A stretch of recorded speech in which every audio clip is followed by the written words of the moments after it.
ನಮಸ್ಕಾರ ವೀಕ್ಷಕರೇ, ನ್ಯೂಸ್ 18 ಡಿಜಿಟಲ್ಗೆ ಸ್ವಾಗತ. ನಾನು ಧನುಶ್ರೀ ಪೂಜಾರಿ. ಈ ವಿಡಿಯೋ ಮಾಡೋದಕ್ಕೆ ನಂಗೊಂದು ಪ್ರಮುಖ ಕಾರಣ ಇದೆ. ಯಾಕಪ್ಪ ಅಂತಂದ್ರೆ ಇತ್ತೀಚಿನ ಕಾಲದಲ್ಲಿ 20 ವರ್ಷದ ಮಕ್ಕಳು, 10 ವರ್ಷದ ಮಕ್ಕಳು, 19 ವರ್ಷದ ಮಕ್ಕಳು ಸಾಯ್ತಾ ಇದ್ದಾರೆ. ಏನೋ ಒಂದು ಆಕ್ಸಿಡೆಂಟೋ ಇನ್ನೊಂದು ಮತ್ತೊಂದು ವಿಚಾರಕ್ಕಾಗಲ್ಲ, ತಿನ್ನೋ ಫುಡ್ ನಿಂದಾಗಿ. ಆ ವಿಚಾರಕ್ಕೆ ಸಂಬಂಧಪಟ್ಟಂತೆ ಒಂದಷ್ಟು ಉದಾಹರಣೆಗಳನ್ನ ನಿಮ್ಮ ಮುಂದೆ ತರ್ತಾ ಇದ್ದೀನಿ. ಇತ್ತೀಚೆಗೆ ಅಂದ್ರೆ ಕೆಲವೇ ಗಂಟೆಗಳ ಹಿಂದೆಯಷ್ಟೇ ಒಬ್ಬ ಬಾಲಕ ಸಾವನ್ನಪ್ಪಿದ್ದಾನೆ. ಅದು ಕೂಡ ಮ್ಯಾಗಿ ತಿಂದು.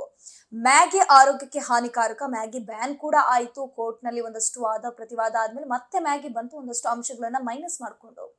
ಸೊ ಆದ್ರೂ ಕೂಡ ಮ್ಯಾಗಿ ನಮ್ಮ ದೇಹಕ್ಕೆ ಅಪಾಯಕಾರಿ ಅಂತ ಗೊತ್ತಿದ್ರು ಕೂಡ ನಾವು ಅದನ್ನ ಕನ್ಸ್ಯೂಮ್ ಮಾಡ್ಕೋತೀವಿ, ನಾವು ತಿಂತೀವಿ. ಯಾಕಂದ್ರೆ ಮ್ಯಾಗಿ ಇಷ್ಟ, ಎಲ್ರು ಕೂಡ ಮ್ಯಾಗಿ ತಿಂತಾರೆ.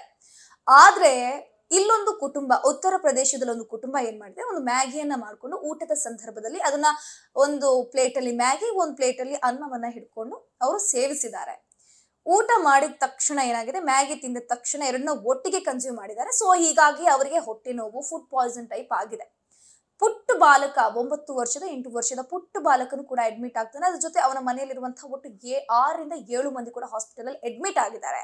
ಆದ್ರೆ ಆ 6 ವರ್ಷದ 7 ವರ್ಷದ ಬಾಲಕ ಏನಿದೆ ನೋಡಿ, ಆತ ಸಾವನ್ನಪ್ಪಿದ್ದಾನೆ ಫುಡ್ ಪಾಯ್ಸನ್ ಇಂದಾಗಿ. ಇದು ಒಂದು ಉದಾಹರಣೆ. ಒಂದ್ 4-5 ದಿನಗಳ ಹಿಂದೆ ಇನ್ನೊಂದು ಉದಾಹರಣೆ ನಾನು ನಿಮ್ಗೆ ತರ್ತೀನಿ. ನಾವು ಸ್ಟ್ರೀಟ್ ಸೈಡ್ ಹೋದ್ರೆ ಸ್ಟ್ರೀಟ್ ಫುಡ್ ಲವರ್ಸ್ ಅಂತೆಲ್ಲ ಸೋಷಿಯಲ್ ಮೀಡಿಯಾದಲ್ಲಿ ಕ್ಯಾಪ್ಷನ್ ಹಾಕೊಂಡು ಆ ವಿಡಿಯೋ ಮಾಡ್ಕೊಂಡು ಸೋಷಿಯಲ್ ಮೀಡಿಯಾದಲ್ಲಿ ಶೇರ್ ಮಾಡ್ತೀವಿ, ತಿನ್ರಪ್ಪ ನೀವು ಅಂತ ಇನ್ಸ್ಪೈರ್ ಮಾಡೋದಕ್ಕೆ. ಆದ್ರೆ ಈ ಸ್ಟ್ರೀಟ್ ಫುಡ್ ಕೂಡ ಎಷ್ಟೊಂದು ಅಪಾಯಕಾರಿ ಅಂತ ನಾನು ನಿಮ್ಗೆ ಎಕ್ಸ್ಪ್ಲೈನ್ ಮಾಡ್ತಾ ಹೋಗ್ತೀನಿ. ಯೂಶ್ವಲಿ ನೀವೆಲ್ಲರೂ ಕೂಡ ಸ್ಟ್ರೀಟ್ ಸೈಡ್ ಫುಡ್ ತಿನ್ಬೇಕು ಅಂತ ಹೋದಂತಹ ಸಂದರ್ಭದಲ್ಲಿ ಕಣ್ಣಿಗೆ ಕಾಣೋದು ಪಾನಿಪುರಿ ಅಥವಾ ಮಸಾಲ್ ಪೂರಿ, ಚಾಟ್ ಸೆಂಟರ್ಗಳಿರುತ್ತೆ. ಅದಾದ್ಮೇಲೆ ಸ್ವಲ್ಪ ಮುಂದೆ ಹೋದ್ರೆ ತಂದೂರಿ, ಗ್ರಿಲ್ ಚಿಕನ್ಸ್ಗಳು, ಅದಾದ್ಮೇಲೆ ಶಾರ್ಮಾಗಳು, ಇವುಗಳೇ ಕಣ್ಣಿಗೆ ಕಾಣಿಸುತ್ತೆ. ಪಾನಿಪುರಿ ಯಾವ ರೀತಿ ಎಷ್ಟು ಕೆಡ್ದಾಗ ಮಾಡ್ತಾರೆ ಅಂತ ನಿಮ್ಗೆ ಕೂಡ ಸೋಷಿಯಲ್ ಮೀಡಿಯಾದಲ್ಲಿ ಒಂದಷ್ಟು ವಿಡಿಯೋಗಳನ್ನ ನೋಡಿದೀವಿ, ಎಷ್ಟರ ಮಟ್ಟಿಗೆ ಸ್ವಚ್ಛತೆಯಿಂದ ಪಾನಿಪುರಿಯನ್ನ ತಯಾರಿ ಮಾಡ್ತೀವಿ ಅಂತ. ಅದು ನೋಡಿನೂ ಕೂಡ ಎಲ್ಲರೂ ಕೂಡ ಪಾನಿಪುರಿಯನ್ನ ಅಚ್ಚುಮೆಚ್ಚಿಂದ ಚೆನ್ನಾಗಿ ಚಪ್ಪರ್ಸ್ಕೊಂಡು ತಿಂತೀವಿ. ಅದು ಒಂದ್ ಸೈಡು. ಇನ್ನೊಂದು ಏನಪ್ಪಾ ಅಂತಂದ್ರೆ, ಮಹಾರಾಷ್ಟ್ರದಲ್ಲಿ 19 ವರ್ಷದ ಯುವಕ ನಾನು ಶಾರ್ಮಾ ತಿನ್ಬೇಕು ಅಂತ ರಸ್ತೆ ಬದಿಯಲ್ಲಿ ಹೋಗ್ತಾನಂತೆ, ರಸ್ತೆ ಬದಿಯ ಅಂಗಡಿಗೆ ಹೋಗ್ತಾನೆ. ಶಾರ್ಮಾ ನೋಡ್ತಾನೆ, ಶಾರ್ಮಾ ಆರ್ಡರ್ ಮಾಡ್ತಾನೆ, ತಿಂತಾನೆ. ತಿಂದಾದ್ಮೇಲೆ 2 ದಿನ ಆದ್ಮೇಲೆ ಆತನಿಗೆ ಹೊಟ್ಟೆ ನೋವು, ವಾಂತಿ, ಭೇದಿ ಕಾಣಿಸ್ಕೊಂಡಿದೆ. 2 ದಿನ ಆದ್ಮೇಲೆ ಆತ ಹಾಸ್ಪಿಟಲ್ಗೆ ಅಡ್ಮಿಟ್ ಆಗ್ತಾನೆ. ಹಾಸ್ಪಿಟಲ್ಗೆ ಅಡ್ಮಿಟ್ ಆದಂತಹ ಸಂದರ್ಭದಲ್ಲಿ ಆತ ಸಾವನ್ನಪ್ತಾನಂತೆ. ಆರೋಗ್ಯದಲ್ಲಿ ಏರುಪೇರಾಗಿದೆ. ಕಾರಣ ಏನು ಅಂತಂದ್ರೆ ಫುಡ್ ಪಾಯ್ಸನ್ ಇಂದಾಗಿ ಆತರ ಸಾವಾಗಿದೆ ಅಂತ ರಿಪೋರ್ಟ್ ಬರುತ್ತೆ. ಕುಟುಂಬದವ್ರ ಹತ್ರ ಕೇಳ್ತಾನೆ, ಈತ ಏನ್ ಫುಡ್ ಗಳನ್ನ ಕನ್ಸ್ಯೂಮ್ ಮಾಡಿದಾನೆ ಅಂತ ಡೀಟೇಲ್ಸ್ ಕೊಡಿ ಅಂತ ಕೇಳಿದಾಗ ಆತ 2 ದಿನದ ಹಿಂದೆ ಶಾರ್ಮಾ ತಿಂದಿದ್ದ ಅನ್ನುವಂತಹ ವಿಚಾರ ಕುಟುಂಬಸ್ಥರು ಹೇಳ್ತಾರಂತೆ.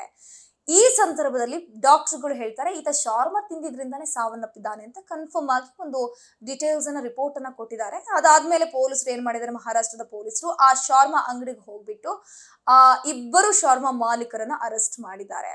ಸೊ ಇಲ್ಲಿ ನಾವು ಒಂದು ವಿಚಾರ, ನಮ್ ನ್ಯೂಸ್ 18 ಸೈಡ್ ಇಂದನೂ ಕೂಡ ಇದು ಕಳಕಳಿ ಅಂತಾನೆ ಹೇಳ್ತೀವಿ. ಯಾಕಂದ್ರೆ ಯಾವುದೇ ರೀತಿಯ ಫುಡ್ ಗಳನ್ನ ನೋಡಿದಾಗ ನಮ್ಗೆ ಅಟ್ರಾಕ್ಟ್ ಆಗುತ್ತೆ, ವೆರೈಟಿ ಟೇಸ್ಟ್ ಅನ್ನ ಕೊಡುತ್ತೆ. ಆದ್ರೆ ಅದನ್ನ ನೀವು ಮನೇಲಿ ಮಾಡ್ಕೊಂಡು ತಿನ್ನಿ, ಬದಲಾಗಿ ಔಟ್ ಸೈಡ್ ಅಲ್ಲಿ ಹೋಗಿ ತಿಂದ್ರೆ ಅವ್ರು ಯಾವ ರೀತಿ ಮಾಡಿರ್ತಾರೆ, ಅಥವಾ ಈಗ ಶಾರ್ಮಾ ಹೇಳೋದು ಅದಕ್ಕೆ ಚಿಕನ್ ಯೂಸ್ ಮಾಡ್ತಾರೆ. ಎಷ್ಟು ದಿನದ ಹಿಂದಿನ ಚಿಕನ್ ಇರಬಹುದು, ಫ್ರಿಡ್ಜ್ ಅಲ್ಲಿ ಸ್ಟೋರ್ ಮಾಡಿದ್ದಾರೆ, ಅಥವಾ ಅದು ಚಿಕನ್ನೇ ಹಾಳಾಗಿದ್ದನ್ನ ತಗೊಂಡ್ ಬಂದು ಗ್ರಿಲ್ ಮಾಡ್ಬಿಟ್ಟು ಅದನ್ನ ಶಾರ್ಮಾ ಮಾಡ್ಕೊಟ್ಟಿದ್ದಾರೆ, ಏನೋ ಗೊತ್ತಿಲ್ಲ. ಪಾಪ ಆ ಯುವಕನ ಸಾವಾಗಿದೆ. 19 ವರ್ಷ, ಇನ್ನೂ ಬಾಳಿ ಬದುಕಬೇಕಿತ್ತು, ಏನೇನೋ ಅಚೀವ್ಮೆಂಟ್ಸ್ ಮಾಡ್ಬೇಕಿತ್ತು. ಆ ಹುಡುಗ ಸಾವನ್ನಪ್ಪಿದಾನ್ ನೋಡಿ. ಸೊ ಹಾಗಾಗಿ ನಾವು ಸೋಷಿಯಲ್ ಮೀಡಿಯಾದಲ್ಲಿ ಪಾನಿಪುರಿ ಯಾವ ರೀತಿ ಮಾಡ್ತೀವಿ, ಎಷ್ಟು ಕಚಡ ವಾಟರ್ ಗಳನ್ನ ಯೂಸ್ ಮಾಡ್ತಾರೆ, ನೀರನ್ನ ಯೂಸ್ ಮಾಡ್ತಾರೆ ಅಂತ ನಾವು ನೋಡಿರ್ತೀವಿ. ಅಥವಾ ಚಿಕನ್ ಗಳನ್ನು ಯಾವ ರೀತಿ ಸ್ಟೋರ್ ಮಾಡ್ತಾರೆ, ಅಥವಾ ಚಿಕನ್ನೇ ಅಲ್ಲಿ ಹಾಕಿರ್ತಾರೋ ಏನೋ ಇಲ್ವೋ ಗ್ಯಾರಂಟಿ ಗೊತ್ತಿಲ್ಲ. ಸೊ ಯಾವುದೇ ರೀತಿಯ ಆಹಾರಗಳನ್ನು ನೀವು ಸೇವಿಸಬೇಕು ಅಂತಂದ್ರೂ ಕೂಡ ಈಗಿನ ಕಾಲದಲ್ಲಿ ಆದಷ್ಟು ಮನೆಯ ಫುಡ್ ಗಳನ್ನೇ ಪ್ರಿಫರ್ ಮಾಡಿ. ಪಾನಿಪುರಿ ಮಾಡ್ಬೇಕಾ, ಮನೆಯಲ್ಲೇ ಮಾಡ್ಕೊಂಡು ತಿನ್ನಿ. ಶಾರ್ಮಾ ಮಾಡ್ಬೇಕಾ, ಮನೆಯಲ್ಲೇ ಮಾಡ್ಕೊಂಡು ತಿನ್ನಿ. ಚಿಕನ್ ತಂದೂರಿ, ಚಿಕನ್ ಗ್ರಿಲ್, ಇನ್ನೊಂದು ಮತ್ತೊಂದು ಮಗದೊಂದು ಮಾಡ್ಬೇಕಂದ್ರೆ ಎಲ್ಲಾ ರೀತಿಯಲ್ಲೂ ಕೂಡ ಮನೆಯಲ್ಲಿ ಮಾಡುವಂತಹ ಆಪ್ಷನ್ಸ್ ಬಹಳಷ್ಟಿದೆ ಈಗ.